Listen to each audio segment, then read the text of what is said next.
Today's episode of the Growing Small Town Show is different. This is actually a live podcast recording from the main stage at the 2024 Main Street Summit here in North Dakota in the great city of Watford City on the western side of our state. We were invited to do a live podcast episode. So there was a live audience. You don't really hear them much on this recording, but we were actually sitting in front of a group of live humans. And so it's kind of a fun episode. It again follows the style of our podcast, just a nice, beautiful, lovely, weaving, organic conversation. The guests that are joining me today are Pat Bertagnolli. He is the Executive Director of Job Service of North Dakota and a transplant to the state of North Dakota, and just like a wild, warm, loving advocate, like a really passionate advocate for community engagement, especially as it relates to youth. He's really got a lock on that. It's pretty cool. And then our other guest is Mike Knutson with Dakota Resources, a group that I have come to love partnering with in all the ways that we can. They're out of South Dakota. We will link to both of those organizations, of course, in the chat. But when I got the invitation to speak and to offer this live podcast, I went out to social media. I talk about this a little bit in the intro when you actually start to hear the episode. But I went out and I was like, okay, we have this cool opportunity. Friends, what do you need the most help with when it comes to attitudes and mindsets in your small communities? And kind of overwhelmingly, the topic came back to this idea of how do we get more people to engage in the work of making our community great? So you could label this how to combat civic apathy, which we have a couple of great episodes, and we'll link those in the show notes too, with Jeff Sigler from Revitalize Your Diet. That's a big thing for him. Like, how do you get over apathy, civic apathy? Also, how we labeled this for the summit was getting beyond the STP, getting beyond the same 10 people. How do you get more people involved? And so there's a little bit of diagnosis that we talk about. And again, there's no silver bullet and magic bullet to these things. But I think for us at Growing Small Towns, it always comes back to, what do humans do? And how are humans motivated? And then leveraging that, like actually being mindful and thoughtful about the fact that if you're trying to get humans to do something, it's totally got to be about them. And we have to take a more personalized and human approach if we want people to say yes to our opportunities. So I really hope you find the conversation valuable. I listened back to the whole thing, which I normally don't do. But I think the perspective that Mike has working with many rural communities throughout South Dakota primarily, and then of course, Pat with Job Service, there's a workforce angle to this. There's a community enrichment angle to this. And ultimately, from my perspective, as the host of the show and a passionate people person, this is about how we make our communities places people want to be. And it comes back to a sense of belonging and a sense of contribution, a sense of purpose. That's what humans want in the community that they live in. And we have, as like community development people, or just the people that care, a lot of the people that listen to the show, a lot of you listeners are like, seriously, just a good human trying to do cool stuff in your small towns, right? We can affect this. We can impact this. There's just a lot of ways that we can look at thinking differently about the ways we're asking, who we're asking, how we're asking, and actually being willing to revisit the way the stuff we're needing help with, the way that it's structured, the way that people can come to it. There's a lot of opportunities to tweak. And so even if you take one idea away from this and decide to do it, it will make a difference in your community. So enjoy this first ever live podcast. It was a really fun opportunity from the Main Street Summit in North Dakota. Enjoy, friends. Hello, hello, hello again, everyone. Welcome to our final concurrent session of the day. We appreciate you joining us for Getting Beyond the STP, same 10 people in small communities. So please get ready for some great content during this live podcast recording. And now please welcome to our stage the Growing Small Town Show host, Rebecca Undum. All right. Hi, everybody. So it's not just me. I don't need 3 mics. So I'm going to welcome my 2 friends. They can come right up on stage and we'll get into this conversation. My friends are sitting down here. I'll just say that Thank you to the Main Street Summit for inviting us to do a live podcast episode, which is really pretty cool. As the host of that show and the executive director of the nonprofit Growing Small Towns, we're located in Oaks, southeast corner of the state. The privilege of engaging in really cool conversations with really cool people doing cool stuff in their small towns. And so when I got this opportunity, I went out to social media and I asked the question, what topic would serve you the best? And in a variety of different ways and answers, this challenge of engaging more people to volunteer in our communities kept coming up. And so I was really excited about that topic. I certainly feel it from time to time in my town.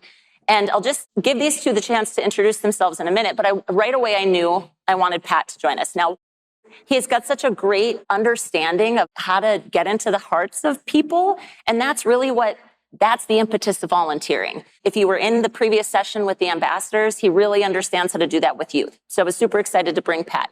Mike Knutson is with Dakota Resources in South Dakota. I'm on their advisory council, full disclosure. I love Dakota Resources. I love the work that they're doing, the way they approach community development. It's really people-centric. It's really aligned with the things that I believe. And both of these gentlemen have worked in a lot of small towns in particular, and they've seen a lot of things. So, Mike, why don't you round out your intro? Yeah. What made you say yes? Maybe that's my question. Well, you asked. I did. Yeah, that's why I said yes. Yeah. Here. Well, so that might be a theme of this discussion. And actually, I thought about this a little bit. You know, I want to say thank you because Watford City has been on my bucket list of places to visit for 20 years. Oh, anybody from Watford City listening to that? Yeah. Well, look at that. I'd love to talk, and I won't go into the story of why, but the challenge has been it's 7.5 hours to get here. That's always been the hindrance, but you asked. Right. And when we think about engaging people, isn't that sort of the first step? Mm-hmm. Right? Yep. An authentic ask. Right. Do you get to them? Do you help them feel like they're a part of something and that you value them? Absolutely. So, yeah. Okay, we'll come back to that because that's going to be a first thing that we'll talk about. Pat, what made you say yes to this? Well, I try to surround myself around people who want to make a difference in this world, and that's you. And I've been a fan of your work, growing small towns, all that type of stuff. But just a quick story. My wife and I were on the eastern part of the state, and I reached out to Oaks, and I said, hey, my wife's with me, and I'd like to just come in. It was a Saturday. I know you were out of town that day, but Taylor and Sonia Meal, who's the chair of the CT board, they met us for 2 hours and gave us a great tour. And I'm a super fan of what you guys are doing over there. And it's really a litmus test for me and how excited are people to share their communities and that type of stuff. So we actually went back to irrigation days. We went back to Oaks. And so I just love the work that you're doing and how you're bringing out the best in people. So I said yes, even though I tried to kind of weasel out of it a little bit, but here I am. Yeah, I wasn't letting that happen. No, she wasn't letting it happen. Didn't take no for an answer. Right. Happy to be here. Yeah. Can I just jump in and say that anybody who heard Pat at the last session would want to be back here? 100%. Right? And I'm right. not. 100%. I mean, and thank you for doing the work with youth. I'm a former teacher, and so I've got that in my back pocket. You know, that's my heart and soul too. So thanks. So I think a cool place to start is just to come back to your original point. Are we asking? And then as a follow-up to that, who are we asking and how? So what, if anything, have you seen before we get into the tactics? I mean, that's what we always want, right? We want to walk away with tangible ideas that people can try. Let's actually take a step back and diagnose a bit why the STP is a thing that we even say. I mean, and have you seen this play out in communities? The idea of the STP, the same 10 people. Yeah, absolutely. Across South Dakota, it feels like it's the same people on the same boards for repeated times. And then you start asking, well, why? Mm-hmm. And that's the challenging part. I think there's different reasons why, but it often is the same 10. Right. And sometimes the frustration is on the part of those same 10 people. And they're like, where is everybody? Why isn't anybody stepping up? I guess I'm running again. Didn't know this was a lifetime appointment kind of a thing, right? Yep. And sometimes the frustration is on the part of people that are upset that the same 10 people are making all the decisions. And so there's air quotes around that. So I think there's probably more than one angle to think about this from the viewpoint of. But how about you, Pat? Is this something, do you feel like you've seen this? Do you feel like you've heard it?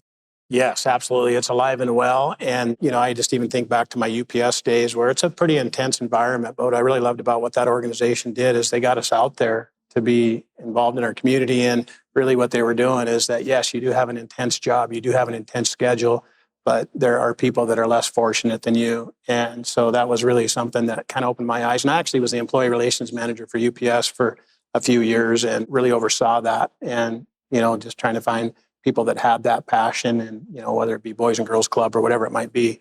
But yeah, I've seen it live and well. Yeah. Go ahead, Mike. Well, I was just going to share, I almost feel like I want to share a bit of my personal story because I used to be one of those people on the sideline saying no. Saying no and saying, I'm not a part. Those 10 people are the leaders. Well, They're the ones that make I didn't care. Yeah. Oh, fair. I think we call that civic apathy. Yeah. Pat. Civic. Well, so here's my story. You had to look that up. Yeah. That's fine. I graduated and started teaching in a small town, and I didn't see that town having a future. So why involve myself? I'm going to focus on the kids. That's what my passion is. How do I get out there? But then... Oh, even as a teacher, you had that. That's interesting. Yeah. Well, I think in some places, schools are isolated. Agreed. They can be isolated from the general public. It's like a different place. Yep. But here's what happened. A group of students held a community meeting, part because of their teacher, held a community meeting, and they challenged us all to spend more money locally. They said, if you buy local, these dollars will turn over. And if we just do 10%, if everybody tries to spend 10% more, it'll have a bigger impact. And it did. It had over 30% growth in sales tax the next year. And I was like, holy cow, I'm part of the problem. Yeah. I'm part of the decline. And so then they invited us to be a part of community meetings where we met in kitchen tables. We just read a couple of articles, went to a host family, had a conversation about the future of our community. First time somebody's asking me what I think. Cool.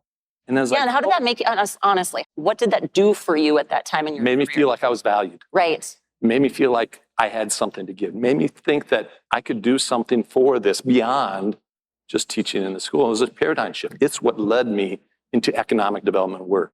Cool. If that hadn't happened, I'd still be on the sideline maybe. Yeah. So to that point, there's something I want to touch on there. It's this idea, and I'm just going to say it, I think sometimes I feel like I don't belong in economic development. I've said that. I've said that publicly a few times. I'm like, I don't know what I'm doing, and I don't know, but here I am. They're happy to let me try and fail. It's fine. But I think sometimes there's this notion that if we want to make something happen in a community, we've got to find the leaders. And so again, there's air quotes around that. Because what I really hope everybody takes away from this, and you just said it, Mike, it's the idea that every single human in our communities has something of value to contribute.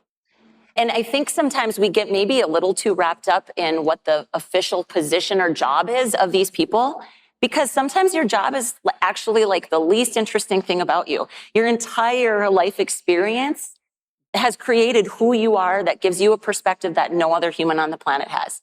And so if nothing else, as you're listening to this and you're thinking about this, if you're one of those people maybe that sits on the sidelines and thinks, I don't know what I would contribute, I will call BS on that. Of course, you have something to contribute, and this is your community, right? So I think that's a mindset thing. A lot of the stuff I care about, frankly, when it comes to these conversations, is what's going on between the ears and in the hearts of all of us. And sometimes it's subtle mindset shifts that can make big differences. Any thoughts on that, Pat? On this idea of everybody can contribute and everybody's voice needs to be heard? And I'll be honest, as an HR professional, I really think about the industry side of things. And I'll say, just as a leader, I'll brag up my UPS people back in the day. They were Volunteer of the Year for Lewis and Clark County United Way. But what we really learned and understood was that when we were going out there and doing the cancer walks, the MS walks and stuff, what we realized is that we all know people who are impacted by those things, and that we have an opportunity to go walk together to support and celebrate and just be intentional by caring about one another. So that's kind of where my head is just from the company perspective. Yeah. So what's interesting about that is I think a lot of the events that we're probably talking about needing help with are likely to be nonprofit events, right? Or charitable events or community events. Sometimes it's board positions. There's all sorts of reasons and positions and spots we need to fill. But I think reminding ourselves that giving, so all of this is giving, right? It's service. It's not just treasure, but it's time and talent, that kind of trifecta of giving. And giving, the root of it is that it's always personal.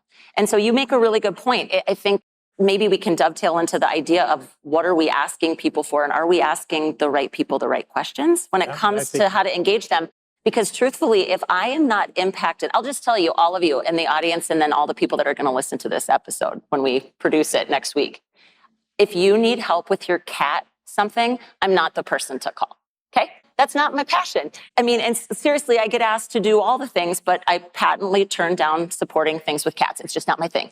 So I think it's just recognizing that we want to know enough about that person. We want to make sure there's alignment.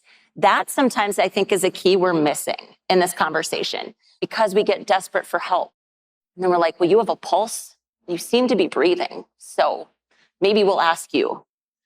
But what do you think? How could we do better when it comes to actually asking and thinking kind of mindfully about that alignment? I'll just share a little bit of my time here at the Rough Rider Center in Watford City before I moved to Bismarck. But we'd throw out the old mass email, asking people to support. And I had somebody from a church reach out to me and said, Pat, we got those folks that are out there helping. And I said, well, I got to be honest with you, they're not showing up. And I said, that's more my problem than it is yours. So I found these folks at an activity and I said, I owe you an apology. We're so needy. We need, want. We know nothing about you folks. And so I invited those folks to come in. We got the leadership team here at the Rough Rider Center together.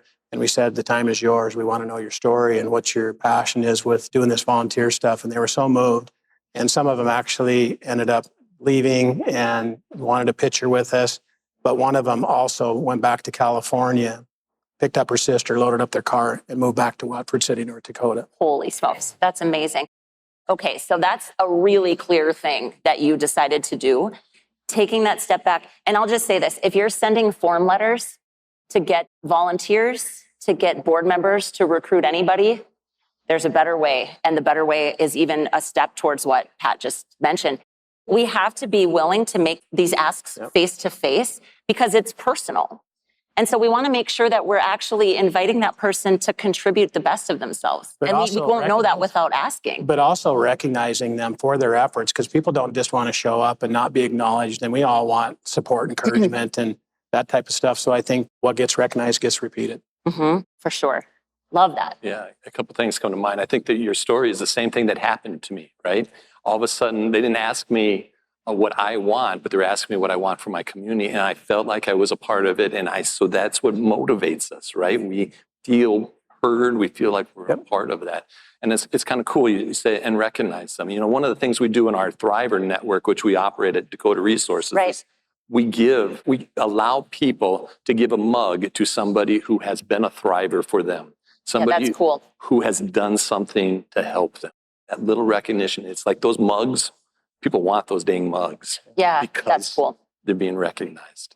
So I'd like to, there's a train of thought in my brain. Sorry, y'all are on the Rebecca train. But I think one of the things we're talking about too is this idea of engaging people earlier, potentially in this process. Because maybe this is just Oaks, but that's the way we've always done it. Maybe we only say that in Oaks and none of you know what I'm talking about. If so, I guess it's just us. But the way we've always done it is such an important thing to, first of all, hear yourselves saying, if you're saying it, and then really be brave enough to challenge that. Because sometimes I think the reason we struggle to get volunteers is because we actually kind of suck to volunteer for. So I'll say that and then hear what you two think about that. And what I mean by that is if the event, especially if it's got a lot of endurance and it's been going for a long time, if the people that are running it haven't ever really changed over, if the volunteer schedule looks exactly the same as it has for the past 10 years, right? All I'm saying is there may be some opportunity to crack some of that open, blow some of the doors off of it, and then remind ourselves, why are we doing this thing in the first place? And asking people, where would you like to show up? And how would you like it to be? Instead of saying, I need you to run a concession stand between 2 p.m. and 5 p.m. on Thursday and Friday for this event. Thinking a little more broadly about how it's structured. So I'll throw that out and you two share your thoughts. I want to jump in right away because that's just what I was going to talk or almost interrupt you on a minute ago, right? Great. There's a phrase that I think is so true. People own what they help create. Yes. And I think that's what you're talking about. That's exactly we want to tell them, here's what we want you to do for us. Right. As opposed to giving them that autonomy, that authority and respect that, hey, they can do it. Hey, Let's let them create it with us, and we can shape it into what we want. Yeah, so we were actually just talking about this, my table and I were talking about this at the arts session right before lunch. It's the idea and the truth that co-creation creates both commitment to the thing that's been created, and it creates community. It creates a sense of buy-in when people had a part in actually crafting it. So when was the last time you actually allowed for that with the thing that you're trying to get volunteers for? How about you, Pat? Anything come to mind with that? One word comes to mind: complacency. And probably one of my favorite things is to go around to the different communities and kind of immerse myself and remind the community what I see and what they forgot. Love that. To me, I'm sorry, community vibrancy takes work. But it's exhilarating work, it's purposeful work, it's meaningful work. So I think that's some of the opportunity, is to just remind people of that. And to me, part of my presentation at the beginning was to talk about just simple concepts of support, encouragement, finding ways to bring out the best in each other. Right. So on that note too, I think it's encouraging. Let's talk a little bit about youth. My background outside of community development is organizational development. So that just means I work with companies. We talk about culture. One of the big things that everybody's asking for support in or help in is just, how do I lead Gen Z employees? They seem like these weirdo anomaly people and we don't know what to do with them, right? That's kind of or they're just, they're so entitled. There's all sorts of ways that we can brand every generation. Every generation has had its awesome benefits, and every single one's had its challenges. This one is no different. The big difference for all of us, and this is not just on the workforce side, but I think it's important to talk about it from a workforce perspective, especially with your role, especially that here in the state of North Dakota, we've got 30,000 open jobs. Yep. It's not just that they have their own challenges, but pretty soon that workforce, that pool of the workforce is going to be overtaking our workforce as baby boomers continue to retire. So one of the trends that I think we maybe haven't fully embraced or yet maybe understood is the socially conscious nature of this youngest generation. It's hard to fathom, because I'm older than that, it's hard to fathom having actually never not had a device in your hand. So their access to the world beyond them has always been massive compared to a lot of us, especially in small communities. But what that's also unlocked is they have a sense of connection to these bigger things, and they care about them. All of the research shows that this is a socially conscious generation. And so all of us saying, well, we need more help with volunteering. You have a perfectly poised group of people, at least motivationally, to engage. So what do you think about that? And what are some ways we can engage this youngest generation, knowing that? Because it's not anecdotal, it's research-based. They are socially conscious and they care. Well, you got to let them do what they want to do rather than telling them what they need to do. And I'm just sort of thinking of a youth group in Miller, South Dakota. The economic development director wanted to engage the youth. So she got a group together, invited a couple of them to come to a conference with her. They learned about some pop-up businesses, how you can stimulate pop-up businesses. They brought this idea back. They pitched it to their friends. Their friends got engaged, feeling like that's their own. They felt like they could make a difference. And so what they ended up doing is creating an event that they called Cozy Cabin Christmas. They brought in cabins, which were just storage sheds made by a guy in town, put them on Main Street, and invited businesses who don't have storefronts to sell their products during Christmas. That's so cool. Wow. That's so cool. It was their idea, though. Right. So, this idea of this work that was done when I was a teacher, that's actually been written about in lots of publications. It's nationally known. Wall Street Journal, Education Today, Dan and Chip Heath wrote about it in their book, Switch. I've seen lots of community leaders try to implement it in their school. It's their idea, though, and it's not the young people's idea. It flops every time. Even with the best coaching, it flops because the students have to own it. Make it theirs. I think, really, if nothing else, that is the key. And again, right now we're talking about generations, but all humans want to be a part of creating or putting something on that they help generate. It's fundamental to who we are as humans. So when I interviewed the economic development director, she said the most important thing that I want to impress upon everybody is if you gather students together, you got to let them do what they want to do. You can help them a little bit.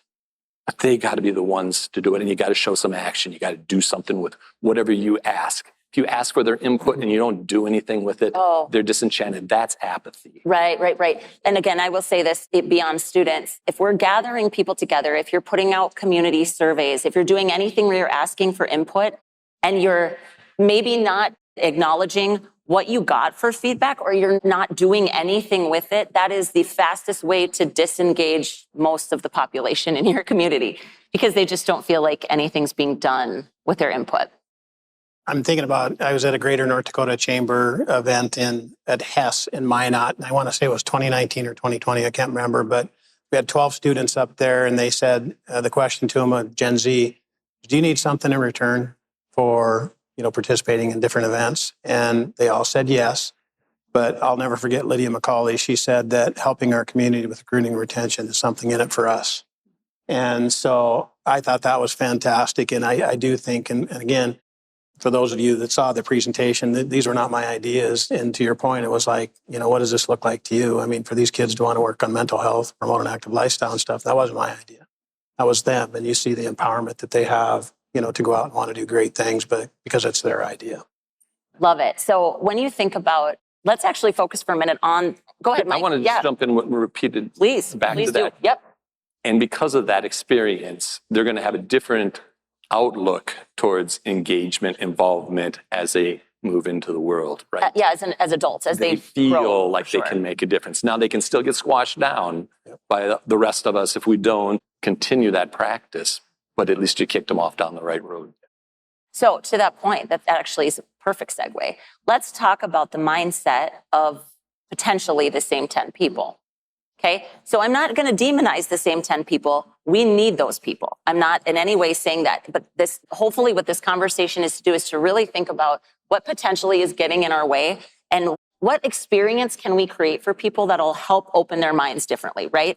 This is change. That's what progress looks like. So what might be some of the things that the same 10 people need to be reminded of to help open up some of these doors? I'll go. Yeah, please. So I'm an emotional intelligence guy, but I'll use Furry Friends Rock and Rescue out of Bismarck as an example. I'm a pet fanatic, dogs, not cats. I know, I'm sorry. Sorry, everybody. But I always ask people, what's your why? Mm-hmm. And sometimes I think they need to be reminded of why they're doing what they're doing. When I ask those folks that do that type of work, it reminds them of why they do those things. And so to me, the same 10 people, why do you do this?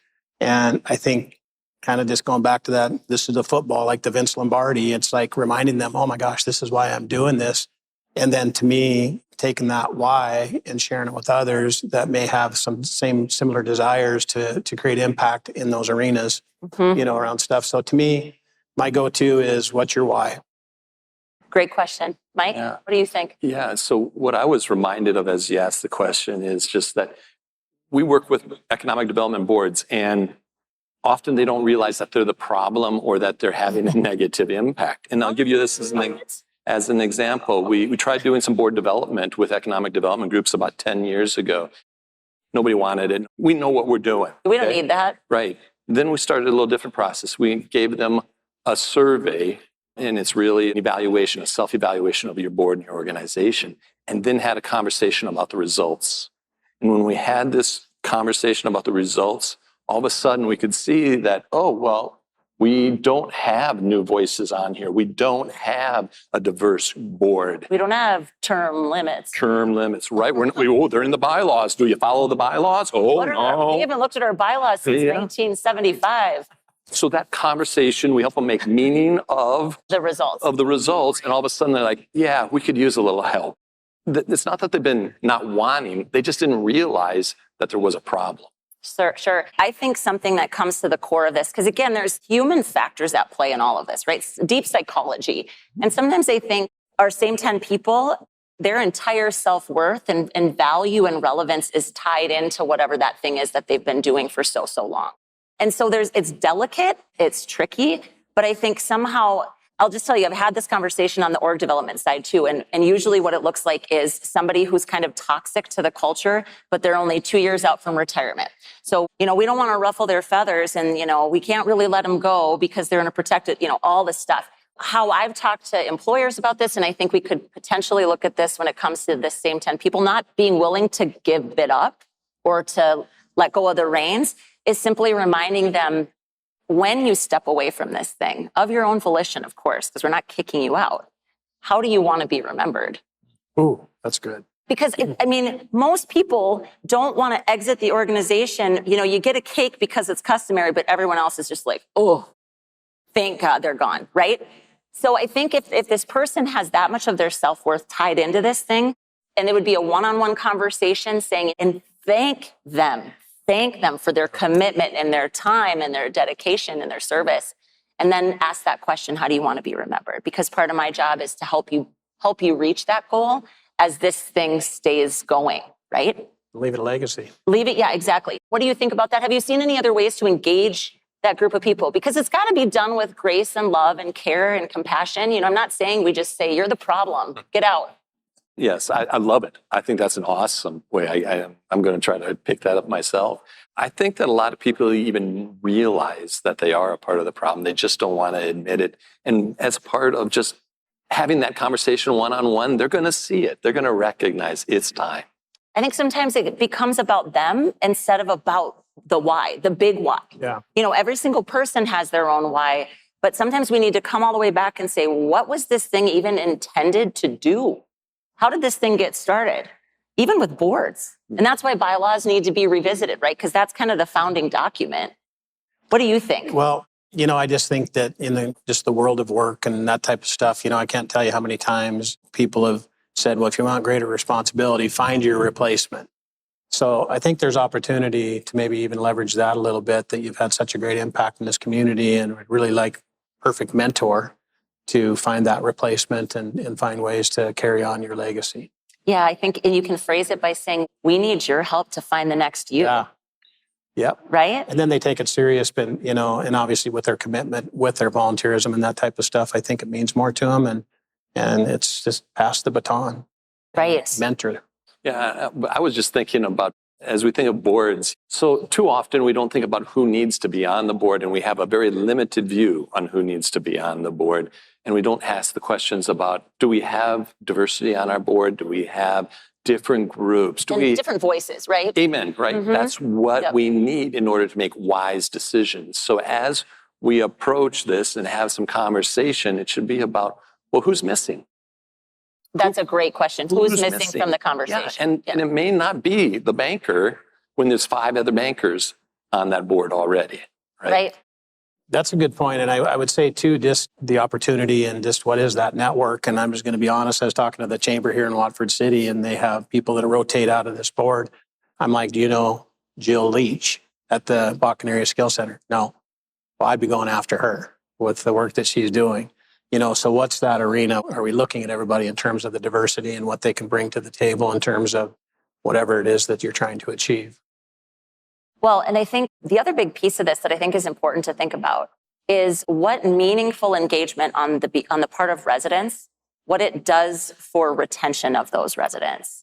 So that's a workforce thing. So why don't we talk about that a little bit? So we know that it's hard. It's really hard to get people to move to your town or to get people to move to your state. Now, asking them is a huge deal. You could maybe want to share that, because if everybody in this room doesn't know the story of how you landed here, it's pretty direct and pretty compelling. Do you want to share that? Just how I got here and how I got invited. Yeah. I had multi-state operations, HR, that type of stuff. Met a lot of great people throughout that journey. And one of the folks I met was based out of Sioux Falls, South Dakota. His name was Terry.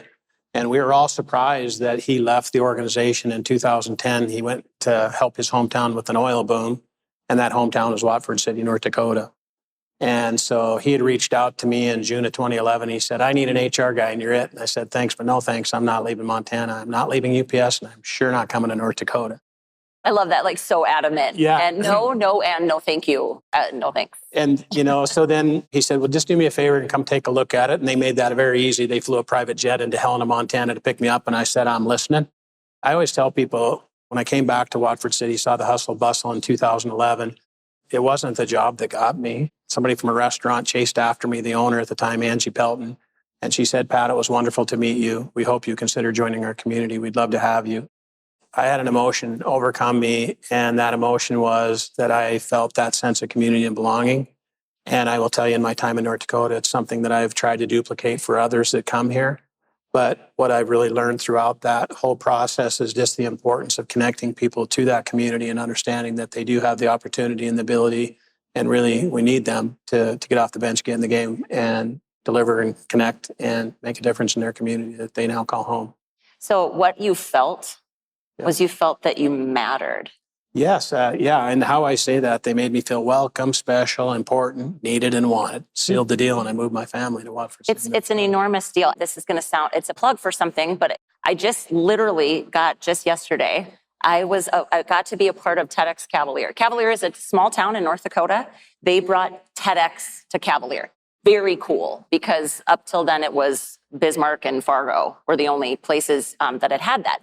And literally that's what I talked about. The power of personal invitation, looking somebody in the eye and saying, we need you and we want you. Had she not said that to me, I'll tell you right now, I'd still be in Montana. I think, and again, conversations that I've had throughout the day, even today, every single person that works the front line of anything in your community, like if they work at the gas station, they are actually sometimes the only ambassador for your community, especially if you live like on an interstate and people are stopping and they're buying gas. How we treat those folks matters so much. This person, she wasn't tasked to do that, right? She owned the restaurant. Yep. This was the person that said that to you? Oh, yeah. She owned the restaurant. Yes. Yeah. So just again, the idea that no matter what our role is, no matter who we are, we all have that innate ability to look somebody in the eye and with an intention and with truth say, we need you. We need you and we want you. And I think I sense some collaboration, and when you get people to come to your community, where do you take them? What do you tell them? What do you show them? Get your story straight. You got one chance to make a great first impression. And they blew my mind. Yeah. And so I think, that's again, that idea of that every single person can take that back. And I think too, and you said this earlier, who are the people you've done life with in other places that, or even in the community, who have you done things with in the community that would be great for something? That's how to have this conversation, is to say, we've got this opportunity. And maybe it's, if it's volunteering or if it's being on a board or what have you, and just saying, everything I know about you, here's why you would be incredible for this. We'd love to have you come and visit a board meeting or whatever it is that you're going to do to give them a way to taste it and experience it. But that one-on-one, it's significance. Yes. We all have an innate need to feel like we matter. Yeah. I don't know that I have anything extra to say. I totally agree. Right? I agree. And, just even when you were talking about the phone and all that stuff and just the well-being, mental health and all this other type of stuff, these are all venues or avenues to go out and pursue greatness and enjoy life and protect the well-being and all that type of stuff. Right. So we were kind of talking about, there's two facets of this, right? There's getting them here. So that was your we got you here story. What keeps people in our communities?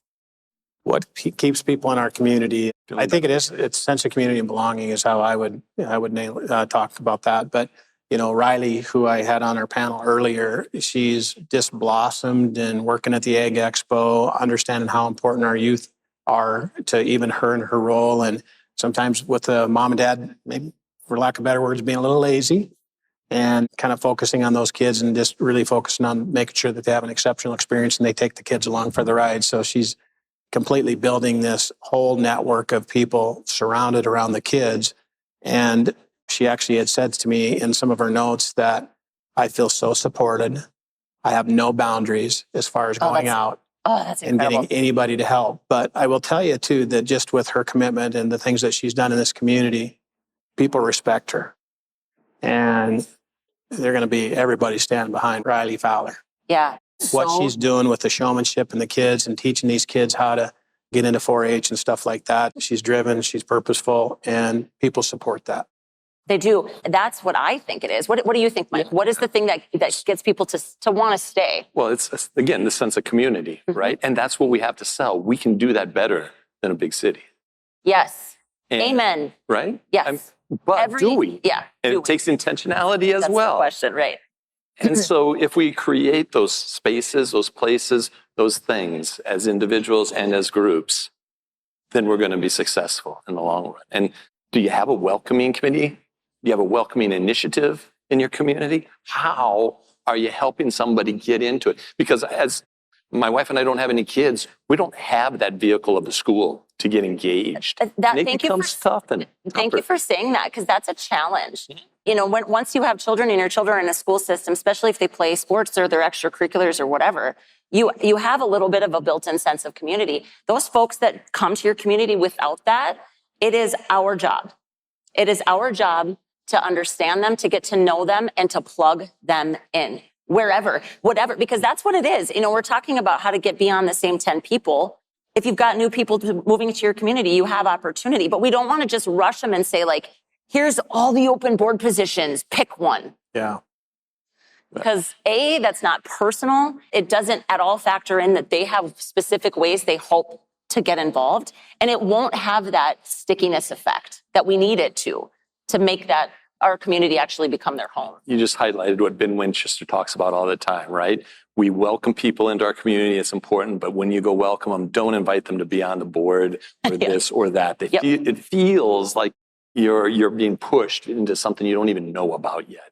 Right. It can feel special first. Right. Well, and I think initially with newcomers, it's what makes your life feel fulfilling? You know, what things, what activities, what stuff do you like to do to make your life feel fulfilling? And you find that out because you want to know what you can connect them to if you've got those things in your town. Can I also share, though, I think we need to be cautious about thinking that it's the same 10 people doing everything and that we're all martyrs when we're the people doing it. Yeah. Fair. You know, again, I'm a big fan of Ben Winchester. If you haven't heard of Ben Winchester, University of Minnesota Extension scholar, a researcher, but Ben will pull up studies of number of nonprofit boards in rural communities, and in South Dakota, he will tell us that we have to have 7 out of 10 people serving on our boards or elected positions in order to fill all of them.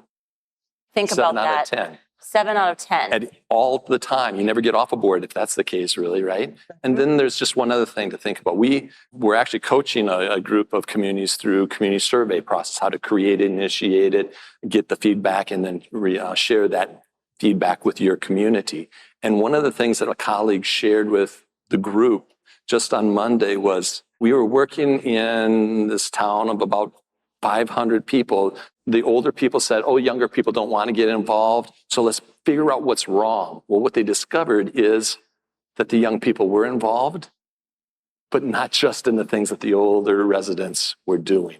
They're coaching their kids, they're doing all these other engagement forms, and they don't have time for this then. So the problem might be we're just doing too many things. We're creating too many nonprofits.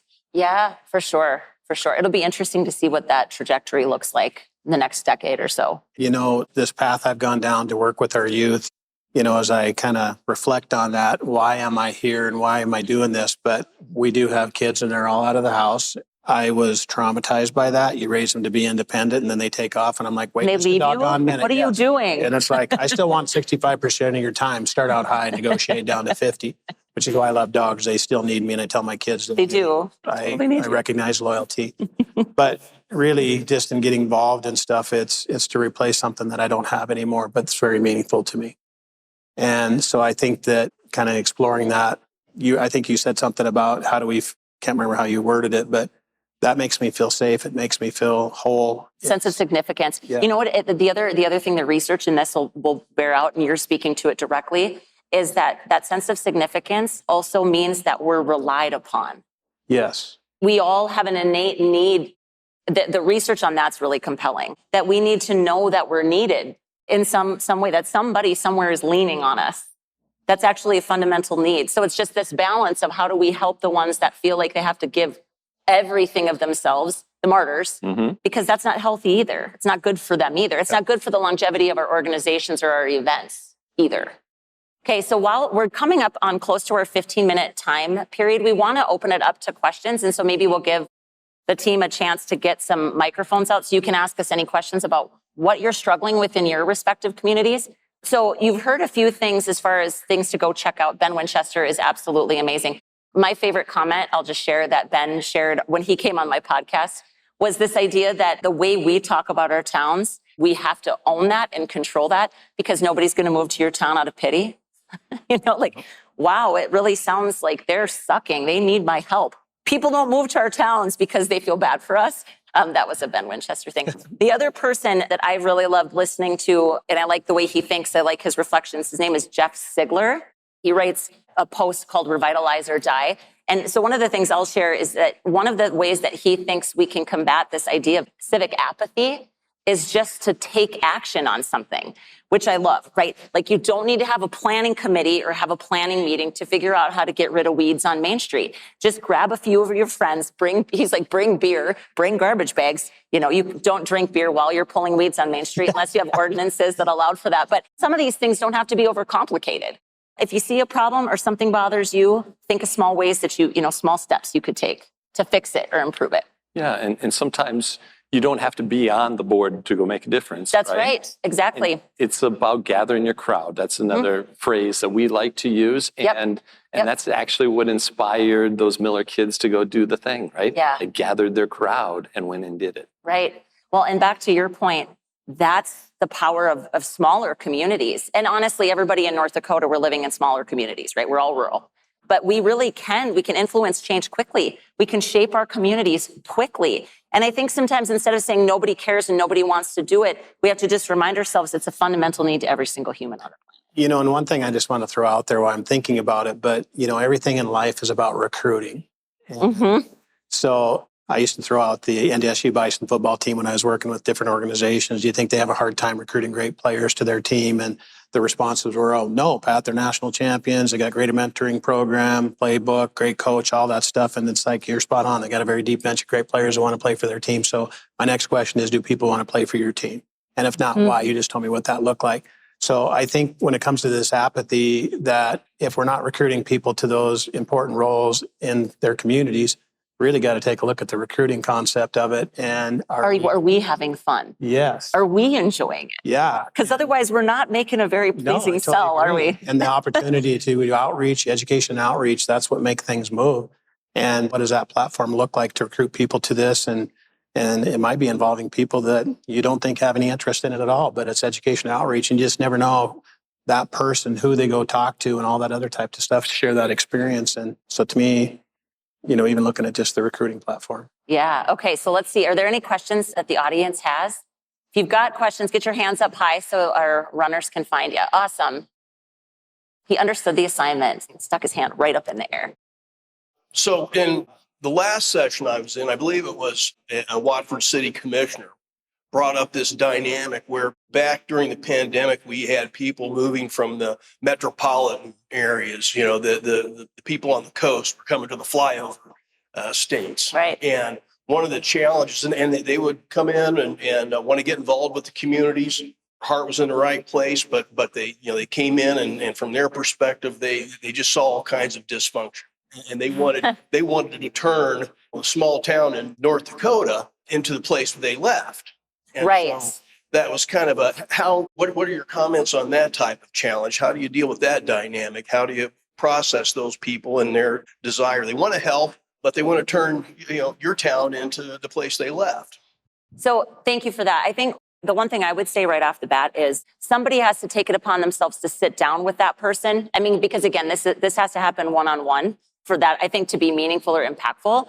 But I think sometimes we have to help people understand that the most important thing when they come into, especially a smaller community, is getting a sense of the waters that they're swimming in first, and then talk to them about, okay, and maybe just help kind of dial back their expectations. What happens is if they come in with just like a bull in a china shop, right? And they're like, I want to blow all this stuff up.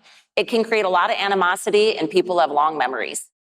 And then that person will have almost no hope of coming back in, or they feel so defeated they never come back. So I do think it takes somebody in the community to understand that we need to just sit down and talk to that person and say, hey, okay, love some of your ideas. What's the biggest thing? Maybe help them prioritize. But I think it has to be a one-on-one conversation. It's a huge challenge. Sometimes that's even with people returning. I'll be honest, I think I had a bit of that mindset when I first came back, but I've learned stuff. I kind of came back like, I'm going to fix things. I didn't fix a thing because actually nothing was broken. And it took some time for me I had to learn it. And I didn't leave either, right? That's my thoughts. We have to have honest I got a really conversations. good answer for you. And Mary, I got to serve on her chamber as the president. And I'm thinking of somebody specifically that represents what you're saying, and all gung-ho, ready to get it, and wants to get on the chamber, all that other stuff. But I'm going to be honest with you. We needed him to demonstrate that he was going to stay. He did end up, he's a great guy, did wonderful things and stuff, but he's not here anymore. Right. So to me, I think that, you demonstrate that you're committed to this community and that you're going to stay, and then we'll talk. But you still have to find ways to get them involved. And we went on to do some just amazing things, and we're still friends to this day. Yeah. How can we plug you in? Right. Yeah.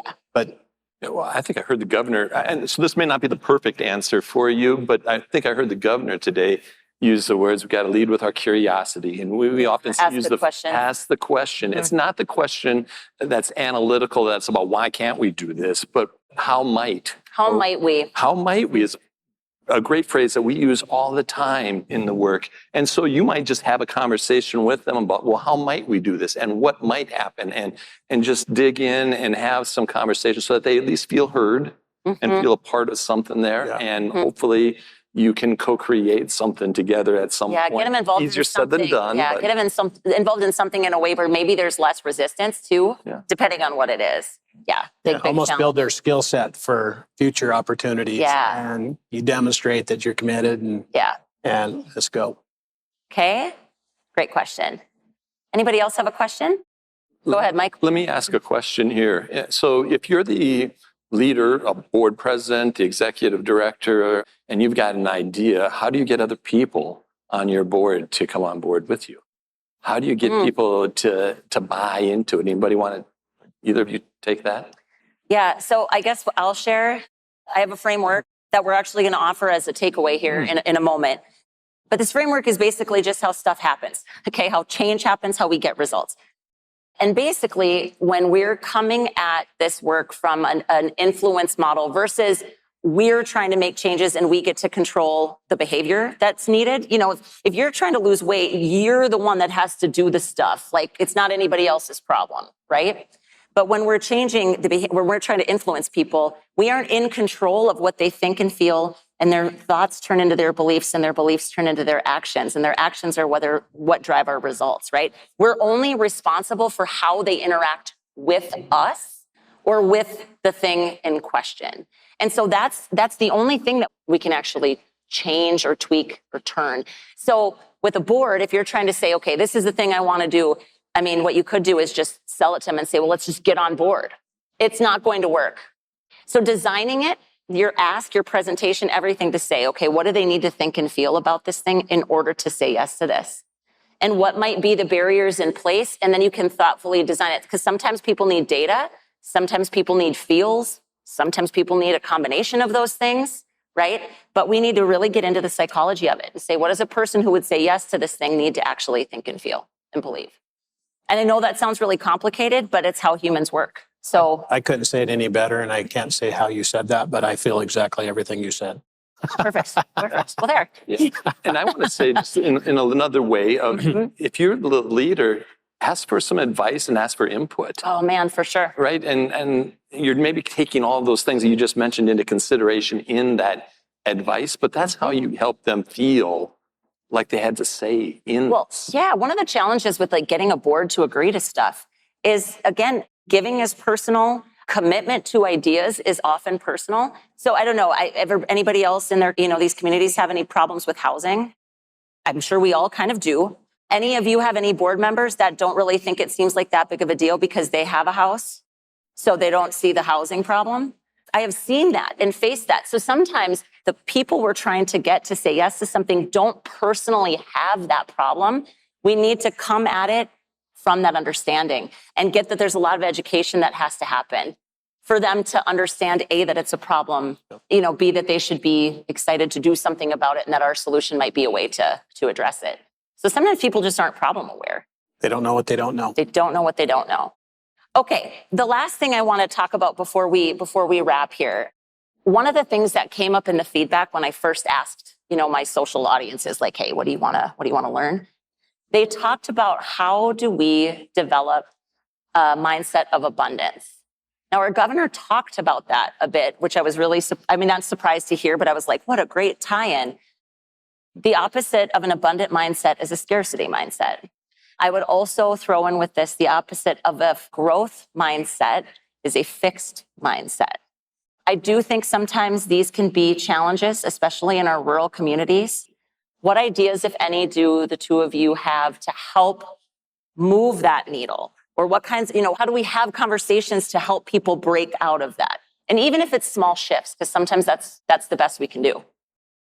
Well, a growth mindset, if it's a concept that I'm thinking of, is started by Carol Dweck, and she's talking about educational purposes. And the young kids who succeed are those who develop a growth mindset, because they're never going to say, I didn't do it, but they're going to say, they don't say, I can't do it. They are going to say, I'm not there yet. Yet is the golden word with a growth mindset. A fixed mindset is, I can't do it. I don't have the skills to do it. I won't ever have the skills to do it. Right. And so we just need to start thinking about what can't we do yet, rather than what can't we do and what is impossible to do. Mm-hmm. And so I think it's about leading by it, but also raising awareness of what a growth mindset is all about. Yeah. Hopefully, I think it's more common that our young people are getting a growth mindset today. I think that's true. I'm almost certain it's true, because it's in our public school system, just like mental health is in our public school systems in a very present way. So I sometimes think a lot of the times the adults, we're going to hold our youth back, so these things are common to our students and not necessarily to the adults in the community. Well, when it comes to the students, I don't treat them like high school students. I treat them as future leaders. That's one thing. And as we're talking about this, I had the privilege to go to the NDSU student welcome on Monday, and I met a few deans, some new teachers, and I said, why'd you say yes to North Dakota?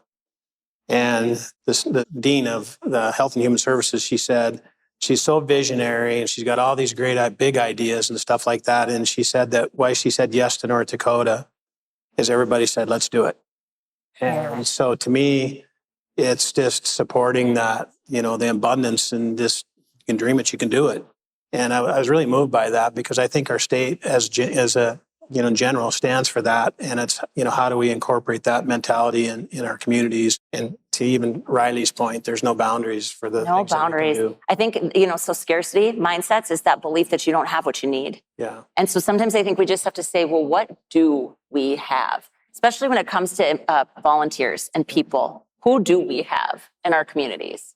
Okay, so the team wants to put the QR code up on the slide. We've put together a quick and easy, as soon as it shows up here. It's up. So this framework that I just kind of rapidly went through, we created a little slide deck to kind of walk you through. So you have a couple of options with this. We do ask that you would fill out this quick survey, because it's going to help us get a better handle on what you're seeing out in your communities. And then when you put your email in there, the only thing we're doing with that is we'll send you the video and then give you information on this cohort. So the cohort is something that Growing Small Towns, my organization, and Dakota Resources in South Dakota, we're putting on if we get enough interest. Again, here's another thing. Sometimes you got to try stuff. You don't know if it's going to work. But this will be a way for us to actually work through this model in real time between sessions. So it'll be 4 virtual sessions. Between sessions, you'll actually do some field work, working based off of this model, and we'll be supporting each other. You'll have accountability, and you'll actually move this thing forward in your community. So if you have a really specific project, event, or board that you can't get anybody to support you to be in, you may want to take a look at this. And if not, if you're like, I want nothing to do with the cohort, say that in the comment, still put your email address in there, and we'll send you the free video anyway, because we want you to have, it's a DIY version, right? But we'll actually be using that model to work together. And ironically, we're opening the enrollment only to 10 people. We're going to get beyond the 10 though, right? So with that, if you have any questions about that, grab me, grab Mike. We'd be happy to answer any questions. But I genuinely want to thank you. I want to thank you, Mike, coming all the way up from South Dakota. You all should check out Dakota Resources as another really great example of people that understand communities like ours. South Dakota and North Dakota have a lot of similarities. We should be linking arms a bit more. Can I just jump in on You that? can, yep. This is where I feel one of the reasons I'm here is like, we need to learn more from each other. Yeah. Right. We got to, in South Dakota, we've started to say, we got to stop trying to have each community get by themselves. Right, we need work each other. together. North and South Dakota need each other. We need Minnesota rural leaders. We need Montana. Let's get together and learn from each other, because there's nothing new. Yep. And we can learn faster together. Together, for sure. Thank you, Mike. And thank you, Pat, for all the work that you do for North Dakota and for contributing your thoughts today. Thank you. It was a pleasure. Thank you for the invite. Yes. Thank you all. Enjoy the rest of the conference.